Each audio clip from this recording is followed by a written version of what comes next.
பொருளாதாரத்தை உயர்த்தவும், வெளிநாட்டு தொழிலாளர்களை நம்பி இருப்பதை குறைக்கவும், மலேசியர்களை திருமணம் செய்து கொண்ட வெளிநாட்டினரை நாட்டில் வேலை செய்ய அனுமதிப்பது குறித்து அரசாங்கம் பரிசீலிக்கலாம்.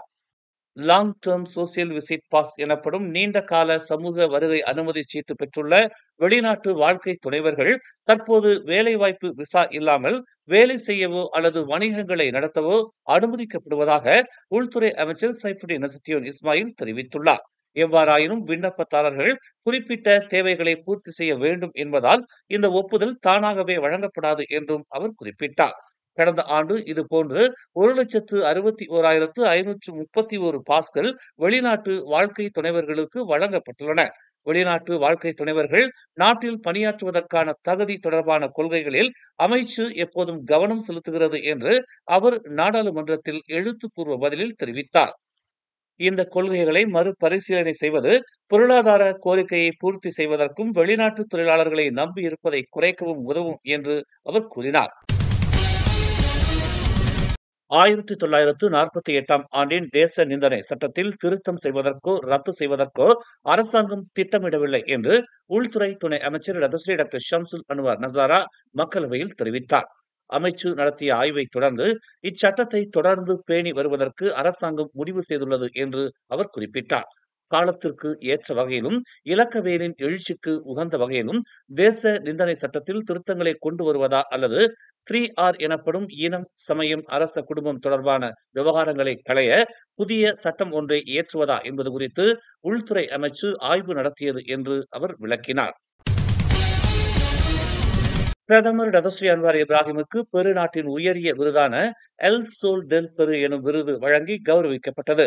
அரசாங்க தலைவர் என்ற அடிப்படையில் அவரின் பங்களிப்பை அங்கீகரிக்கும் வகையில் இவ்விருது வழங்கி சிறப்பிக்கப்பட்டது.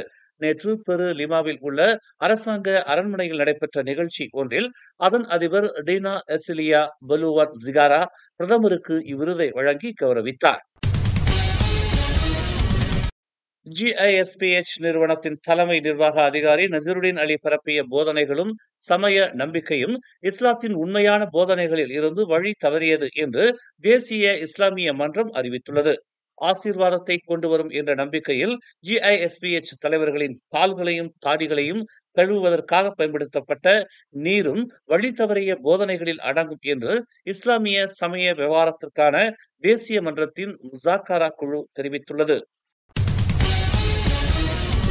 சபாவில் சூலு பயங்கரவாதிகள் தாக்குதல் நடத்தும் பட்சத்தில் அதனை முறியடிப்பதற்கு மலேசியா தயாராக உள்ளது என்று உள்துறை துணை அமைச்சர் டதஸ்ரீ டாக்டர் ஷம்சுல் அன்வார் நசாரா நேற்று திட்டவட்டமாக அறிவித்துள்ளார். அரசு சூலு படையினரின் மிரட்டல்களை கண்டுபிடிக்க நாட்டின் பாதுகாப்பு படைகள் ஒருங்கிணைந்த முறையில் செயல்பட்டு வருவதாக அவர் குறிப்பிட்டார். சாலை விபத்துகளில் பலியாகும் மலாயான் இனத்து புலிகளின் எண்ணிக்கை தொடர்ந்து அதிகரித்து வருகிறது. கடந்த ஆண்டில் மட்டும் வாகனங்களால் மோதப்பட்டு 6 புலிகள் உயிரிழந்துள்ளதாக இயற்கை வளம் மற்றும் சுற்றுச்சூழல் பாதுகாப்புத்துறை அமைச்சர் நிக் நஸ்மி நிக் அமாட் தெரிவித்துள்ளார். அந்த புலிகளின் பிரதான இரையாக விளங்கும் காட்டுப்பன்றிகள், மான்கள் போன்றவற்றின் வாழ்விடங்கள் அழிக்கப்படுவதால் அந்த விலங்குகள் அங்கிருந்து வெளியேறி வருகின்றன. இதனால் இரை கிடைக்காமல் புலிகள் பல இடங்களில் அலைந்து திரிகின்றன. நாட்டின் வனப்பகுதியில் தற்போது 150 மலாயன் புலிகள் மட்டுமே எஞ்சியுள்ளன. அவற்றின் எண்ணிக்கை வேகமாக குறைந்து வருகிறது. தேசிய சின்னத்திலும் இடம்பெற்றுள்ள அப்புலிகளை அழிவிலிருந்து காப்பாற்ற தமது அமைச்சு தற்போது பல்வேறு நடவடிக்கைகளை மேற்கொண்டு வருவதாக அவர் தெரிவித்தார். மேலும் செய்திகளை தெரிந்து கொள்ள தமிழ் மலர் நாளிதழை பாருங்கள். உடனுக்குடன் செய்திகளை தெரிந்து கொள்ள தமிழ் மலர் இணையதளம், தமிழ் மலர் செயலி மற்றும் மலர் டிவி யூடியூப் சேனலை வலம் வாருங்கள். எங்களோடு இணைந்திருக்க மலர் டிவியை பதிவு செய்து கொள்ளுங்கள். உறவுகள் மகிழ்ந்திட விருப்பம் மற்றும் பகிர்வு சேவையை சொடுக்கிடுங்கள்.